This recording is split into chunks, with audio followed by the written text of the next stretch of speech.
buenas noches, muy buenas tardes o muy buenos días en el horario en que ustedes nos vean, a todos nuestros amigos y nuestras amigas. Otra vez en este encuentro de fin de semana para conversar entre amigos. Hoy estamos con Mario Molina desde la ciudad de La Paz. Hola, muy buenas tardes, José Luis, y a toda tu audiencia, pues por este intermedio también un saludo cordial. Hoy no va a estar con nosotros Hugo Valderrama, se nos hizo muy famoso. Fue invitado a un canal de televisión en la ciudad de Cochabamba. En este momento está en una entrevista, por tanto no va a estar en el programa. Hoy queremos hablar sobre lo que ha sido el resultado electoral, que prácticamente en la Argentina parece que les ha caído como balde de agua fría a la gente de Macri, a la gente del actual gobierno, y un repunte del kirchnerismo que, bueno, para algunos se compara un poco con lo que es el gobierno de Evo Morales en Bolivia. Pero yo tengo mis matices en eso. Yo en algún momento de esta conversación lo voy a decir. No creo que las cosas que pasan en la Argentina sean siquiera muy parecidas a las de Bolivia. Han sucedido varias cosas. Por ejemplo, en Bolivia, a mi juicio, el gobierno del MAS, y esto seguramente les va a sorprender a muchos, desde mi punto de vista, representa al capitalismo más salvaje que se haya visto en la historia de nuestro país. Un capitalismo de Estado salvaje donde todo vale y funciona bajo esa modalidad. A mi modesto entender, no es un gobierno socialista. Utiliza los métodos del viejo capitalismo, se compran a los dirigentes sindicales. Ya desde su primer periodo, yo trabajaba en una empresa petrolera en la zona del trópico y yo veía la compra de los dirigentes que tenían movilidades, mejores movilidades que de los de la FELCC, de la Fuerza de Lucha Especial contra el Narcotráfico, que patrullaban unas movilidades donadas por Estados Unidos, todo el trópico, todo el trópico. Pero los dirigentes, cada dirigente recibió en la primera gestión de Evo Morales una movilidad. Y ni qué decir de lo que recibieron los dirigentes de la Central Obrera Boliviana, los militares y todo este tema, este drama de la corrupción generada en el fondo indígena, muestra que se practicó esa política de comprar a los dirigentes de alguna forma, de copar estos espacios de los dirigentes que le está permitiendo al MAS, desde mi punto de vista, a reproducirse en el poder. Situación que se va a ver bastante dificultada, aunque no se puede decir a estas alturas del año que el MAS va a perder las próximas elecciones. Es imposible de decir, más bien todo apunta a que pueda suceder una victoria electoral del MAS. Pero bueno, en este contexto, Mario, se da este tema de las elecciones de la Argentina y eso mueve al análisis. Seguramente tú tienes un punto de vista sobre este particular. José Luis, mira, yo creo que es muy importante ubicarnos en el contexto argentino, y estamos hablando en primer lugar de un fenómeno político que es muy particular, muy especial, muy argentino. Es el peronismo. El peronismo tiene adentro una gama de posibilidades ideológicas muy amplia. No nos olvidemos que Menem entró al gobierno hace unos 30 años atrás con el peronismo y fue quien se encargó de implementar una de las políticas neoliberales más sañudas, más agudas, que hizo tiras la economía argentina, la puso de rodillas ante el Banco Mundial, ante los organismos de financiamiento internacional. Y bueno, esa historia es conocida. Pero no solamente como historia, sino como memoria histórica de los propios argentinos. Y esto es muy, pero muy importante. Y yo creo que hay que leer en la realidad argentina de este momento, viendo lo que ocurrió en ese periodo largo, cuando la economía argentina topó niveles que son muy, muy, muy difíciles de concebir a un país que tiene posibilidades y riqueza tan grandes. Lo que yo creo que ha ocurrido es que el gobierno de Macri entró a hacer su gestión y yo, sin entrar en detalles, yo creo que lo que ha ocurrido con el gobierno de Macri reprodujo exactamente las mismas recetas que metieron a la Argentina al pozo del endeudamiento del periodo al que me referí hace un momento. Yo creo que hay una frase que recogí de una actriz argentina que estuvo por La Paz hace unas semanas atrás. Ella nos decía en una conversación de café, lo que ha ocurrido con la economía argentina con Macri es que se ha desguazado la economía argentina. Las empresas que quedaban en manos del Estado han sido transferidas a capitales privados argentinos e internacionales. El resultado es que la pobreza extrema ha vuelto a emerger en los sectores más deprimidos de la Argentina de una manera dramática. En la Argentina hoy día hay hambre, y esto es algo inconcebible en un país que tiene las posibilidades que tiene la Argentina. Entonces, el resultado de haber desguazado la economía argentina y las empresas estatales, petroleras, aviación, todo en manos privadas, ha hecho multimillonarios a los grupos de poder que han tenido la capacidad de succionarle toda la riqueza al Estado argentino. Yo no creo que haya que darle vueltas sobre el asunto. Yo creo que esa es una realidad incontestable. Este es mi primer apunte. Lo cierto es que en el país no conocemos, la mayoría de los bolivianos, lo que pasa con la Argentina. Nos llegan informaciones muy superficiales, ya muy masticadas, muy elaboradas sobre lo que está aconteciendo en la Argentina. Algunos nos enteramos mediante nuestros familiares de cuál es la situación en la Argentina. Es difícil, sí, pero es muy compleja. Va más allá de solamente empresas estatales o no, porque la Argentina, comparativamente con Bolivia, es un país mucho más grande y tiene un empresariado bien desarrollado, tiene un sistema de producción mucho más grande que el boliviano. Sin embargo, yo creo, es mi punto de vista, que lo que ha fallado en este gobierno de Macri es la manera como ha encarado las cosas. Como sucede en Bolivia, hay dos corrientes de oposición que plantean dos cosas en Bolivia, y una de esas creo que ha puesto en práctica Macri en la Argentina. La receta es: el próximo gobierno que entre en Bolivia puede hacer cambios radicales, puede hacer un corte aquí se acabó todo lo que hizo esta gestión y vamos a hacer todo de nuevo, vamos a desmontar todo el aparato estatal, vamos a deshacer todo lo que hizo el anterior gobierno y empezar de cero, o recogiendo lo que ha hecho el gobierno del MAS, anotando en una lista las cosas buenas, las cosas malas hechas, comenzamos a hacer, negociando con ellos, una propuesta de cambio gradual. Son como dos posiciones. Yo creo que esta última, por ejemplo, es la que representa Carlos Mesa, a mi modesto entender. Y Ortiz es el que nos plantea, no, aquí hay que hacer un corte. Claro que a mí me deja perplejo cuando lo acusan a Ortiz de ser más bien el aliado del MAS. No creo, no sé, pero bueno, eso está para el debate en Bolivia. Sin embargo, yo creo que estas dos corrientes, o hacemos las cosas de manera gradual, rescatando lo que hicieron los anteriores, que creo que eso fue lo que quisieron hacer en la Argentina y las cosas no salieron bien.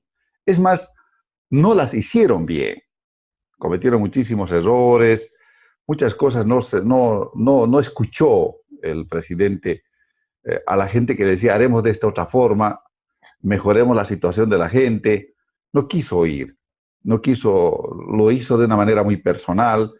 Y claro, el otro día lo vi en un canal de televisión de la Argentina, creo que era las 24 o las 48 horas del proceso electoral, y decía, sí, nos hemos dado cuenta que hemos cometido gruesos errores, nos hemos equivocado, y ahora vamos a retomar, vamos a cambiar, vamos a hacer lo que no quisimos hacer. Pero la pregunta ahí es, ¿le va a alcanzar el tiempo? Estamos a 2 meses y medio del proceso electoral. ¿Le alcanzará el tiempo? ¿Será suficiente para convencer a los argentinos de que este gobierno de Macri todavía puede hacer algo por la Argentina? ¿O es que la gente se va a ir por lo fácil? Por un gobierno de bonos, por un gobierno de como fue el anterior gobierno, y se va a producir algo algo realmente impensable hasta hace unos meses atrás, el retorno del kirchnerismo en alguna de sus corrientes políticas al poder en la Argentina. Mira, José Luis, yo creo que vale la pena detenernos un momento muy breve en analizar lo siguiente. Hay un presupuesto de las recetas del Banco Mundial y del Fondo Monetario que hay que liberalizar la economía en los países al punto en que nada quede en manos de los estados. Los estados deben administrar la cosa pública, pero las finanzas, la economía, la riqueza de todo un país debe estar en manos de los privados, que son los que saben, entre comillas, hacer negocios y ganar plata. El Estado es calificado como un pésimo administrador. Esta cantaleta la conocemos históricamente aquí, en todas partes, en Grecia, en Italia, en España, donde ha ocurrido un desastre de esta naturaleza. Ha sido exactamente la misma receta. En América Latina tuvimos muy tempranamente la experiencia de pasar por ese recetario que aquí nos tocó con el neoliberal, con la Pero implantación Mario, en el de las caso de políticas Bolivia, neoliberales. Mario, ¿qué empresa estatal está funcionando bien? José Luis, yo creo que el tema del detalle del país no es el momento. Yo no quisiera entrar al detalle, pero la renta petrolera boliviana es una renta petrolera que nos ha sostenido a fondo. La renta minera, que tengo muchísimas observaciones a la política minera, pero hay un conjunto de empresas que están en manos del Estado en Bolivia que otros estuvieron absolutamente ignoradas en favor de empresas privadas. No nos olvidemos del propio Entel, ¿no es cierto? Que tú te debes acordar. No quiero revisar esa parte porque el tema es la Argentina. El supuesto de que la economía en manos privadas va a generar riqueza, que esa riqueza va a ser distribuida como en cascada para que toda la sociedad tenga ingresos y pueda vivir dignamente. Eso ha sido el recetario número uno que ha utilizado Macri a partir del primer día de gobierno. ¿Qué ha ocurrido en toda su gestión? Que no deja de ser un No, dogmatismo también, ¿no? sí, y ha ocurrido que al poco tiempo las recetas del Banco Mundial, el petróleo no se subvenciona para nada. Nada se subvenciona y empezó a subir la gasolina en la Argentina como si fuera algo natural subir cada día, cada semana. Todo subió, empezó a descalabrarse la economía argentina con La una vida tasa se de encareció. inflación incontenible, y ahí aparece la mágica mano del Fondo Monetario y es cuando le falta plata al Estado y le dice: yo te presto. Y lo primero que hace es del primer desembolso que llega a un país, se descuenta los intereses por adelantado. Y son intereses altísimos, gravosos y absolutamente antinacionales para cualquier país en el planeta. Y esto ha ocurrido en Grecia, ha ocurrido en la Argentina hace 30 años, ha ocurrido en Bolivia. Esa receta es la que no funciona. Y esto es lo que tenemos que aprender, ya no solo como bolivianos, como latinoamericanos, como ciudadanos del mundo, que ese recetario de entregar a la vorágine del capitalismo y de los intereses absolutamente privados, la economía que mantiene el pan en la boca de cientos de miles de millones en este planeta, y en el caso argentino son millones de argentinos, esta receta no funciona.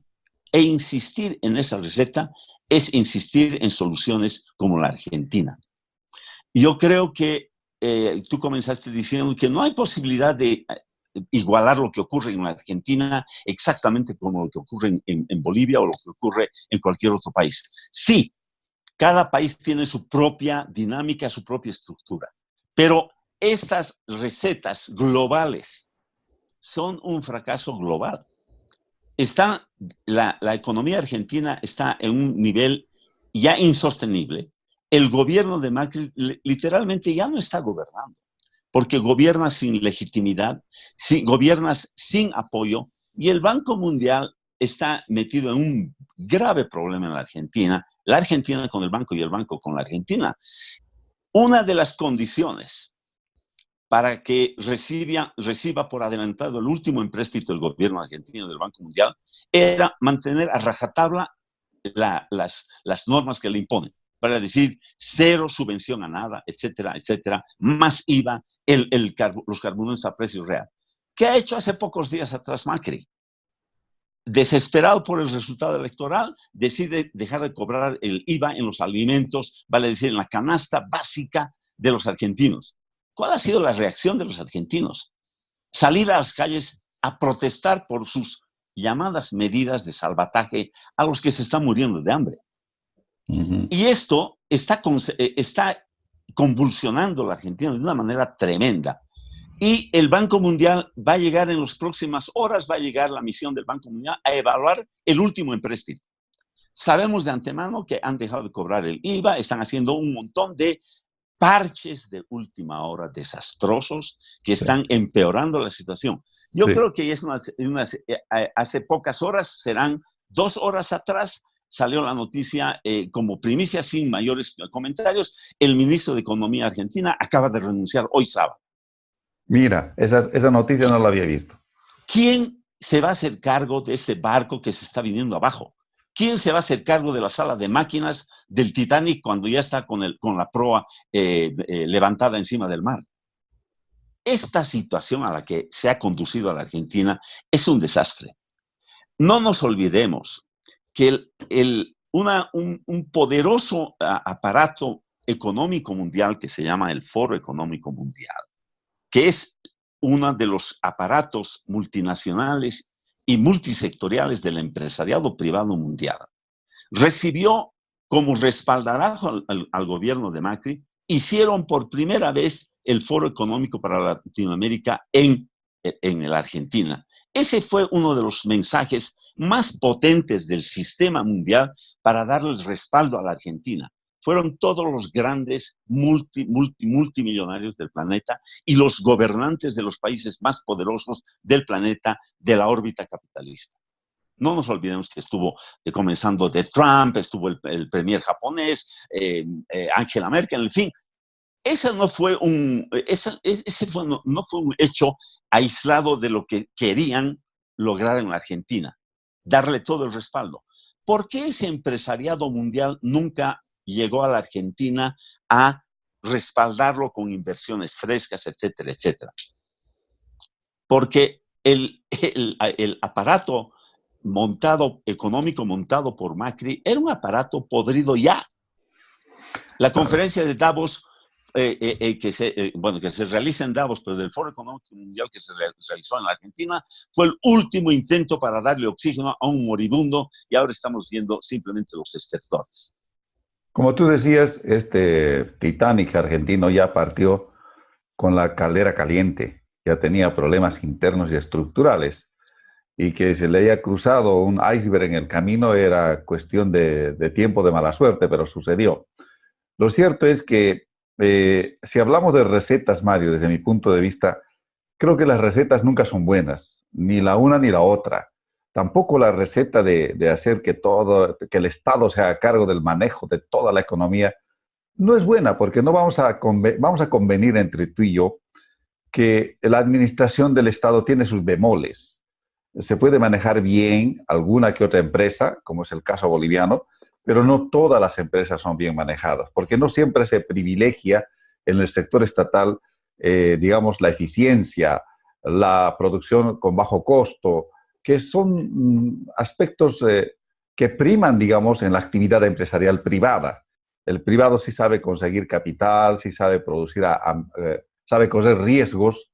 En cambio, en el sector estatal, como lo paga el Estado, si hay, por ejemplo, bajas ventas o baja productividad, se pide un presupuesto y así se están intentando. En Bolivia tenemos un recorrido enorme de lo que han sido las empresas estatales desde la Comibol. Una de las empresas más grandes que tú conoces, además, estatal, ha sido la Comibol. Evidentemente, en el periodo del MNR se lo desmanteló, ¿no? Se lo desmanteló porque cayó el precio del mineral.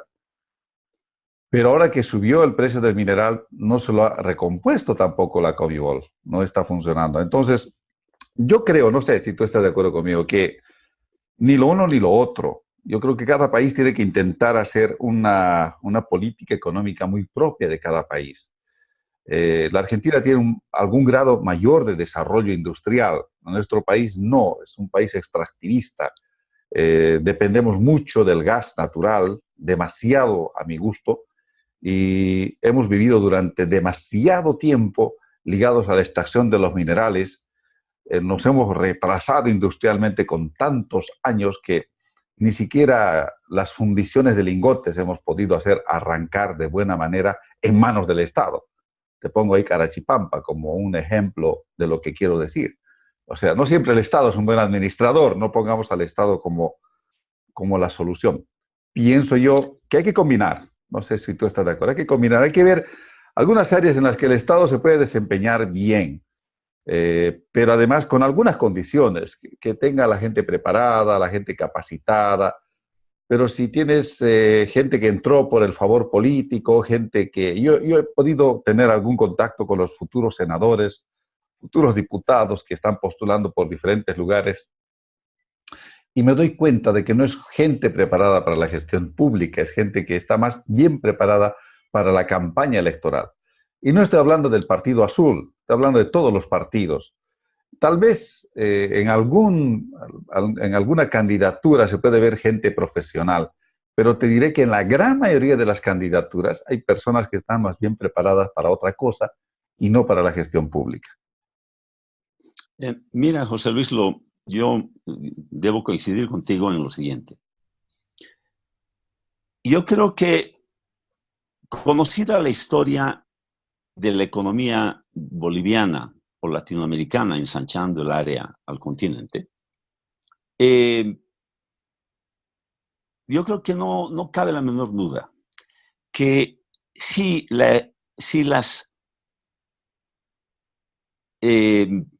los segmentos de las economías nacionales de Latinoamérica, en este caso Bolivia o la Argentina,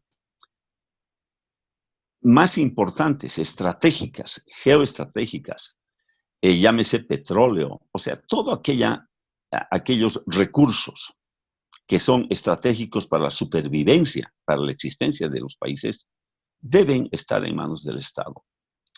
Yo no creo que sea posible depender estrictamente del capital financiero internacional, y tenemos dos ejemplos. Yo creo que el ejemplo chileno es un gran ejemplo para ver un modelo que la economía chilena está en manos del empresariado privado chileno e internacional. Yo creo que hay una frase que resume lo que ha hecho Chile con su economía. Chile limita al norte, al este, al sur y al oeste con la empresa privada. O sea, nada es de Chile en realidad, ni ríos, ni mar para pesca, ni bosques. O sea, ese es el modelo que nos los quieren vender a todos los latinoamericanos como el modelo a seguir. Vamos a ver hasta dónde aguanta Chile. Y la otra posición es la que acabo de expresar y creo que ahí coincidimos. Los recursos estratégicos de los cuales dependen las naciones latinoamericanas deben ser estatales. ¿Por qué? Y aquí no quiero discutir sobre la eficiencia o ineficiencia. Luego voy a hacer un apunte muy breve que lo conozco de cerca. Es que el momento en que los estados pasan a depender del capital extranjero o de capitales privados, dejan de ser estados. Yo creo que en Bolivia hay que retrotraernos hasta antes del año 52 y la existencia de los 4 varones del estaño. Eran un club de 4 individuos que definían todo en el país, sobre educación, sobre salud, sobre todo. El Estado era un empleado de los 4 varones del estaño. Esa historia ya conocemos. Ese es el extremo que conocemos los bolivianos y que no se debe volver a repetir. Pero es una historia muy antigua, querido Mario. No es una... A veces a mí el discurso ese de extrapolar, como decía un economista Chávez, decía el discurso dieta, lo de antes y lo después. Si nos comparamos siempre con los valores del estaño, sí, el análisis está correcto, pero yo tuve la oportunidad de estar en una empresa privada, transnacional, en el rubro petrolero. Y yo te puedo decir, puedo dar testimonio de cómo trabajábamos, cuáles eran inclusive las condiciones laborales. En ninguno de los empleos que yo tuve las condiciones laborales de esa empresa. Estoy hablando de Transredes, en la que yo he trabajado durante 3, 4 años. Los criterios que se manejaban en esa empresa, era una transnacional que estaba a cargo. Fue una de las últimas que el gobierno nacionalizó, entre comillas, pero en realidad lo transfirió al manejo del Estado. Yacimiento se maneja de otra forma. No tiene los mismos niveles de seguridad, el mismo tratamiento del personal. Sí, han conservado un 40%, pero no es lo mismo. No es lo mismo. Entonces, desde el punto de vista laboral te estoy pintando el panorama. Yo no estoy de acuerdo con satanizar siempre la empresa privada. Hay empresas y empresas. Hay empresas y empresas. A veces manejamos mucho el mito del saqueo de nuestras riquezas. Sí, eso fue con Patiño, José y Laramayo. Pero también ha habido empresas que han traído capitales, han hecho inversiones. Todo lo que estamos viviendo de la exploración petrolera, la explotación. Yo he visto en qué condiciones hacen, por ejemplo, las grandes empresas petroleras transnacionales, Petrobras, que tiene capitales del Estado, pero es también privado, es una combinación de capitales privados, trabaja con altos niveles de seguridad, con estándares empresariales impresionantes, te contaré. Y es Petrobras, que es también del Estado, pero tiene capital privado que participa en las inversiones que realiza. Te puedo hablar de Repsol, que los he visto cómo trabajan en el campo, cuál es la responsabilidad social. Hoy en día, por ejemplo, los sindicatos no le exigen tanto a yacimientos, como le exigían a las empresas transnacionales. Yo trabajé en ese rubro, en el área social. Si había un accidentado, hasta vivienda social pedían los accidentados. Hoy en día hay yacimientos, ni siquiera se hace respetar el derecho de vía de los ductos, de los sistemas de electrificación o de las carreteras. Hay construcciones sobre las carreteras, en fin. No se hacen las compensaciones como se hacían con las empresas transnacionales. O sea, lo que quiero decirte es que hay que tener matices en este tema. Hay empresas y empresas. Yo creo que sí, las empresas deberían participar, el sector privado debería participar en inversiones. El problema que tenemos más bien es que nuestro empresariado es un empresariado dependiente del Estado. Con los únicos que pueden hacer negocio en un país como el nuestro es o con la alcaldía, o con la gobernación, o con el gobierno. Y el gobierno lo que hizo fue crear empresas privadas.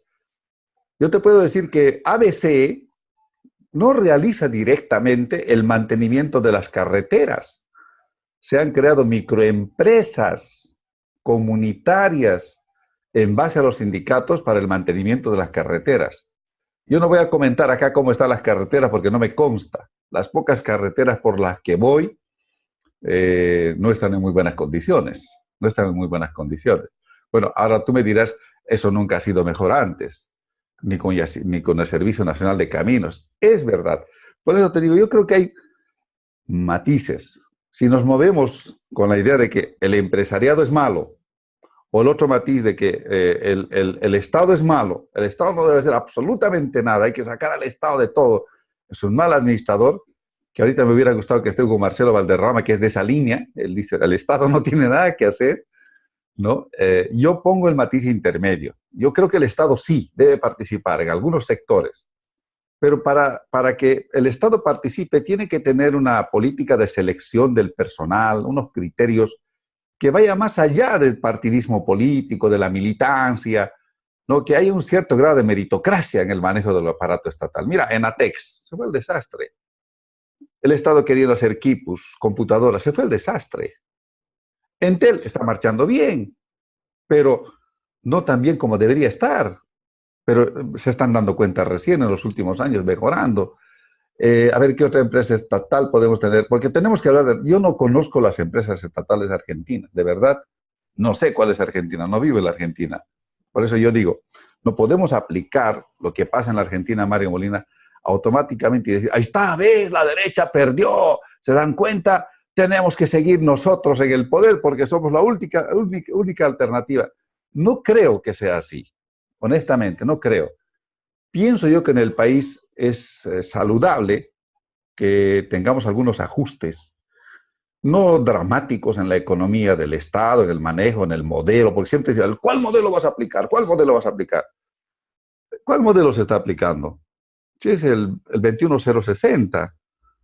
Para mí es el 21060. El Bonosola le han cambiado el nombre, además lo han multiplicado por 5. No veo que sea otro modelo económico. Tú ves un modelo económico, le han puesto un nombre, modelo sociocomunitario productivo, está bien, ese es el nombre.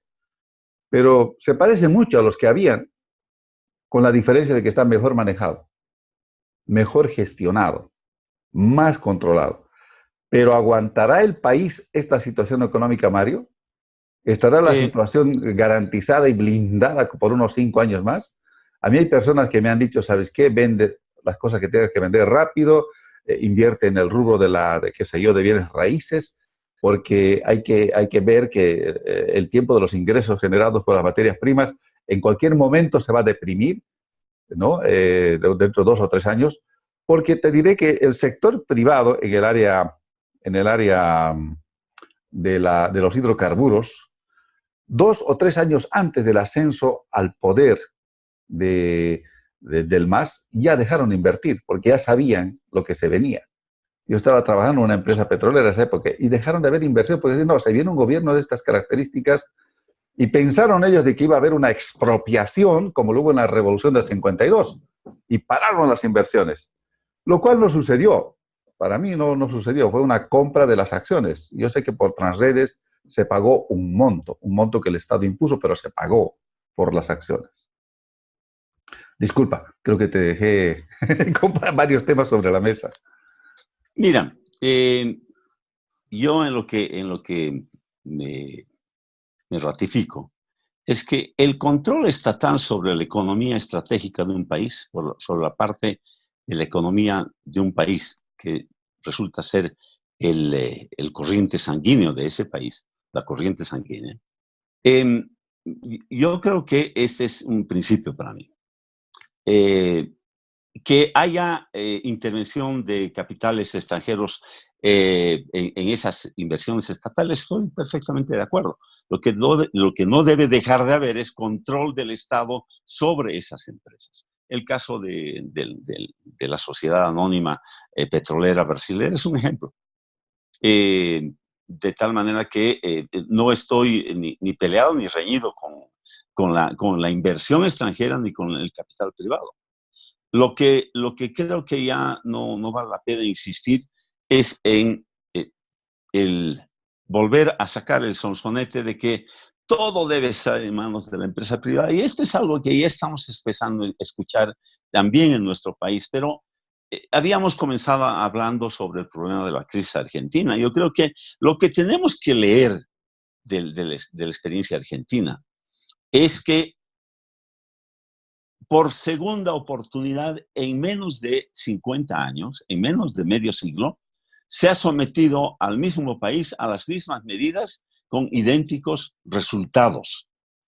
Esto a mí me parece muy importante verlo en la larga distancia, aunque tú digas que el 52 es muy lejano, viejo, herrumbrado,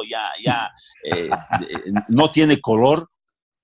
Es muy importante saber que el momento en que se dio la revolución del 52 fue el primer momento en que el Estado tomó control de la economía que hacía funcionar la economía boliviana. No nos olvidemos, y yo lo digo sin ánimo de despertar una visión terrorífica de Patiño, en media guerra había que estar, el Estado boliviano estuvo negociando con Patiño, con José Aramayo, y Patiño fue uno de los que más dio en ese momento para comprar los aviones para combatir al ejército paraguayo. O sea, ¿cómo es posible que un Estado tenga que estar mendigando a las personas que están a cargo de las riquezas nacionales para sobrevivir como Estado? Esto es lo que no tiene que volver a ocurrir con y sin guerra. Yo creo que esto me parece muy importante. Ahora, Yo quiero ratificar, José Luis, que no estoy diciendo que el capital extranjero o el capital privado es malo en sí. El tema es qué peso juega en la economía de un país, y para mí el Estado debe ser el que controle las estructuras fundamentales económicas del país. Mira, yo concluyo esta intervención haciendo una pregunta. Bolivia, con las características de país que tiene, intentó tener, en la época del liberalismo, te estoy hablando de hace más de 100 años, en el liberalismo, en el primer gran momento liberal de la economía boliviana, intentó articular su territorio con ferrocarriles. Patiño en su tiempo planteó también. Nunca pudimos unir el ferrocarril oriental y con el ferrocarril occidental. Nunca pudimos hacer. Que no es necesario que yo no me compro el boleto de decir que las carreteras sustituyen al ferrocarril. La articulación ferrocarrilera para el Estado boliviano era y sigue siendo una necesidad, pero imperiosa. ¿Qué ha pasado después de tanto esfuerzo estatal, empréstitos caros, poner rieles aquí, rieles allá? El último movimiento que se hizo fue con Barrientos. Se sacaron las pocas vías que quedaban del ferrocarril La Paz-Beni, se las trasladó a Cochabamba y se intentó llegar, y solamente se llegó a Iquiles, se intentaba llegar para unir a Santa Cruz. Después, ahí quedamos. ¿Y cuál fue el resultado de la maravillosa gestión del MNR también? No nos olvidemos, con Sánchez de Lozada y el último periodo de Paz Tensoro, con la capitalización. Lo poco y nada que llegamos a construir los bolivianos en ferrocarriles fue vendido a precio de gallina muerta, nada menos que a una empresa chilena. Que aún sigue administrando que la empresa ferroviaria del Oriente. Y todo. ¿Qué ha ganado Bolivia con eso? El momento en que yo creo que mucha gente debe decir, pucha, son temas en blanco y negro, ya no deberían importarnos. Mira, cuando teníamos la red occidental y oriental, se comunicaban ambas, pero había que entrar hasta la Argentina por Villazón y salir desde la Argentina hacia Yacuiba, y estábamos conectados. Dependíamos de dos fronteras argentinas para entrar y salir. Pese a eso, la logística para distribución de combustibles en todo el país nunca tuvo los problemas que alguna vez hemos tenido después de la capitalización. Sí, por eso es que la gestión de Jaime Paz se planteó otra política en torno a este tema de la vinculación caminera, ¿te acordás? El MIR, Jaime Paz, si algo ha hecho de bien, ha sido el tema de las carreteras. Y justamente no se le ha reconocido ese mérito. Sin embargo, yo me quiero quedar con el tema de ferrocarriles. Yo creo que quien ignore el tremendo daño que nos hemos hecho los bolivianos al no haber construido una red eficiente ferrocarrilera de transporte masivo, nos ha aislado cada vez más de los puertos, porque hasta el día de hoy seguimos pataleando por tratar de articular Oriente y Occidente. Por amor de Dios, estamos ya en el año 2000, cerca del 2020, y no podemos transportar mercaderías y productos. Y un detalle, cuando se capitalizó la empresa andina, el ejército boliviano desmovilizó a los soldados que tenían que ser licenciados el año que ocurrió esta capitalización. El ejército, como de costumbre, mandó un cable y necesito vagones para trasladar a los soldados de tal parte y trasladarlos de tal parte. La respuesta de Andina, en manos de una empresa chilena, fue previo pago de la siguiente factura: desmovilizar soldados. Llegar a ese extremo de dependencia para que el ejército boliviano no pudiese ni siquiera movilizar tropa dentro de Bolivia es un absurdo que no se debe repetir. No podemos dejar de pensar al país en principio como una unidad que debemos protegerla y a título de ser expositores de teorías económicas mundiales, etcétera, descuidar el centro de nuestra propia economía. Y yo creo, para terminar, José Luis, yo creo que lo que le ha ocurrido a la Argentina y lo que ha ocurrido en la Argentina es una lección que hay que aprenderla, pero no para aplicarla mecánicamente. Entonces se está queriendo decir que hay que hacer tal o cual cosa en Bolivia. Yo creo que el modelo económico que propuso Macri en la Argentina es un modelo económico fallido desde el principio hasta el final.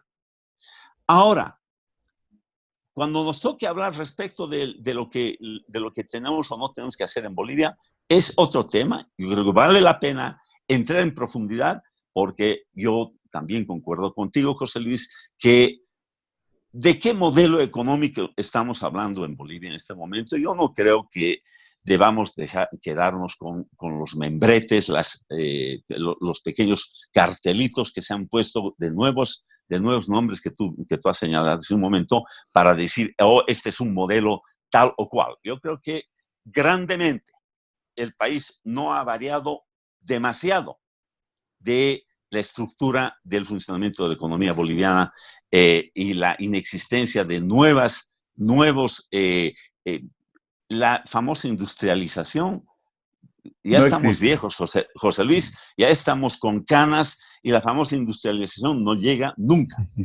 Y este es un problema atávico que debemos superar. A mí lo que me dice la experiencia argentina, querido Mario, es que la gente está consciente que tiene una herramienta esencial en sus manos que se llama voto y que puede decirle al gobernante de turno, basta, para. A mí otra cosa, la segunda cosa que me dice la Argentina es que es importante el bolsillo de la gente, el empleo de la gente. Y aquí en Bolivia, aunque las estadísticas oficiales digan otra cosa, que la pobreza se ha reducido, hay nuevos pobres, o por lo menos hay una clase media que ya no es clase media media, sino clase media baja pobre, ¿no? Y hay un pequeño sector que se ha convertido en pequeño empresario a mediano empresario en torno a las alcaldías y las gobernaciones. En la Argentina no sé qué habrá pasado, pero la gente se preocupa, como segundo aspecto, lo que a mí me dice el proceso electoral argentino es que a la gente le preocupa lo que le llega al bolsillo. Y algo bien importante, creo que hace falta gobiernos autocríticos, porque si algo tiene de semejante Macri con todos los gobernantes es creerse el Dios salvador, que él tiene las recetas, que no debe escuchar a nadie, y eso ya no funciona en América Latina. Eso es lo que me dice como tercer aspecto fundamental. No existen los salvadores mágicos, las personas que vengan a hacer maravillas en los países, sino que se trata de lograr un gobierno de todos, de escuchar a todos, de que todos aportemos, que se respete al otro, todos sus derechos, quien quiera que sea, azul, verde o amarillo, porque ya está bueno de tanta política de exclusión, de hundir al rival, de darle muerte civil, de procesarlo, de judicializarlo. Yo creo que este es el punto de vista de alerta desde mi punto de vista de lo que nos está diciendo este proceso electoral argentino. Nuestro tiempo ha concluido, Mario. Te invito a despedirte de esta audiencia que tenemos ya bien ganada en Bolivia ahora. José Luis, yo concuerdo contigo en varios puntos. Y yo solamente cerraría mi intervención señalando lo siguiente. A diferencia del año 52, de la revolución del MNR, etcétera, y todo el tiempo que ha pasado desde entonces, nos pone ante una realidad tremendamente distinta y esta es la lectura que tenemos hacia adelante. Estamos en un planeta que está yendo directo al exterminio, al autoexterminio. El tema del cambio climático, que es un nombre muy, muy suave para lo que en realidad es algo que ni siquiera pensábamos cuando éramos jóvenes. Hoy día tenemos una realidad mundial global tremendamente difícil. Y creo que debemos escuchar viejas frases. Si no somos capaces de resolver el daño que hemos inferido a la tierra, para las siguientes generaciones no habremos dejado ya nada. Entonces, yo creo que si algo tenemos que aprender todos, jóvenes y viejos, es que estamos en un mundo que ha cambiado radicalmente respecto del mundo que conocimos cuando éramos jóvenes. Y esto es el primer norte que debe orientar a cualquier político, a cualquier persona que quiera intervenir en la cosa pública. Yo dejo en puntos suspensivos este tema porque no se trata de discutir viejas teorías económicas, porque no hay nada que hacer que las viejas teorías económicas de todos los colores han dado como un resultado un planeta en crisis, un planeta que se está empezando a recalentar, y esto, los problemas que va a sufrir la humanidad en poco tiempo más. Vamos a estar todavía en este planeta cuando empecemos a ver lo que ojalá no quisiéramos que venga. Y yo creo que este es el primer norte que tenemos que fijar de hoy en adelante para hacer política municipal, nacional, latinoamericana, mundial, etc. Si no somos capaces de reconocer que estamos frente a un precipicio, lo peor que podemos es escuchar las voces que dicen hay que acelerar a fondo. Muchas gracias, amigas y amigos, por habernos acompañado en este programa. Será hasta la próxima semana.